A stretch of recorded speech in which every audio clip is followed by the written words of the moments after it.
మీ జీవితంలో దేవుడిచ్చిన ఆశీర్వాదాలన్నీ గుర్తున్నాయా?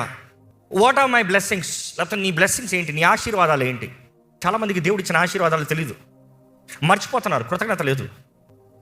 దేవుడిచ్చిన ఎన్నో బ్లెస్సింగ్స్, ఆశీర్వాదములు, తలాంతులు, దీవెనలు, అవకాశాలు, తరుణాలు, నీ జీవితంలో తెరిచిన తలుపులు ఎంతోమంది నెగ్లెక్ట్ చేసి పడేస్తున్నారు. You are not even recognizing. నీకు ఒక ఆప్షన్ దేవుడు పెట్టాడు, నీకు ఒక తలుపు దేవుడు తెరిచాడు, నీ జీవితంలో ఒక అవకాశాన్ని దేవుడు ఇచ్చాడు.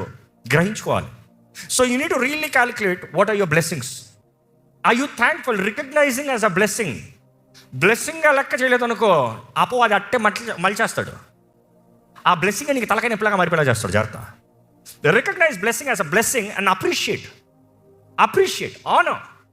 దేవుని వాక్యం చూసినప్పుడు అండి, దేవుడు ఎంతగానో కృతజ్ఞతా హృదయం, కృతజ్ఞతా స్థుతులు, కృతజ్ఞతా అర్పణలు, కృతజ్ఞతతో బ్రతకాలని దేవుడు తెలియజేస్తున్నాడు. నువ్వు ఏది చేసినా విత్ అ గ్రాటిట్యూడ్ హార్ట్.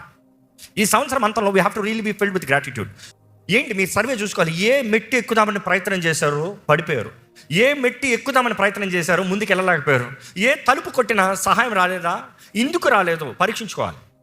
ఏంటి కొన్ని కంగారుపాటు నిర్ణయాలా, కంగారుపాటు ఇన్వెస్ట్మెంట్లా, కంగారుపాటు డెసిషన్సా? You have to calculate your failures. ఏంటి అది ఈ సంవత్సరంలో నిన్ను ముందుకు వెళ్ళనోకనా ఆపినది? ఎందువలన నువ్వు ఓడిపోయింది, ఎందువలన నువ్వు పడిపోయింది? దేవుడు మనకిచ్చే ఈ జీవితము, ఈ బ్రతుకు మనం జాగ్రత్త పడి లెక్క చూసుకుంటే దానిని బట్టి మన అడుగుల్ని సరిగా తెస్తాను ఉంటుంది. దేవుడు వాక్యం తెలియజేస్తుంది, ఆయన వాక్కు మనకి, మన అడుగులకి, మన పాదాలకి ఏంటంట, దీపమై ఉందంట. వాక్యమే నీకు కాలు తీసి పెట్టేదు. వాక్యము నీకు వెలుగును చూపిస్తుంది, ఎక్కడ కాలు పెట్టాలో. Do you find the difference? ఈరోజు చాలామంది అనుకుంటారు, నేను ప్రార్థన చేస్తున్నాను కాబట్టి దేవుడు ఏం చేయట్లేదు. దేవుని వాక్కుకు తగినట్టుగా అడుగు తెస్తున్నామా? దేవుని వాక్కుని ఆధారం చేసుకుని మన అడుగులు ఉన్నాయా? దేవుని వాక్యం చూసినప్పుడు ఆయన వాక్కు మన పాదాలకి దీపం అంట. ఈరోజు మనం జ్ఞాపకం చేసుకోవాలి, ఈ సంవత్సరం అంతంలో మన జీవితంలో దేవుని వాక్కుని ఆధారం చేసుకున్న నిర్ణయాలు ఏంటి? ఈ సంవత్సరంలో what have I done for the glory of God? దేవుని మహిమ కొరకు నేను చేసినది ఏంటి? ఎందుకంటే ప్రారంభం నుండి నా నా నా నా నా వచ్చాయి. ఇప్పుడు దేవుని మహిమార్థమై ఈ సంవత్సరంలో నేను చేసిన కార్యం ఏంటి? అక్కడ నీ స్వార్థం కాదు, నీకు లాభం కాదు, నీకేదైనా వచ్చింది కాదు, దేవుని మహిమార్థమై చేసినది. ఎన్నున్నాయి ఈ సంవత్సరంలో చేసినవి చెప్పగలరా? ఏంటది దేవుని మహిమార్థమై ఘనంగా మీరు చేసినది?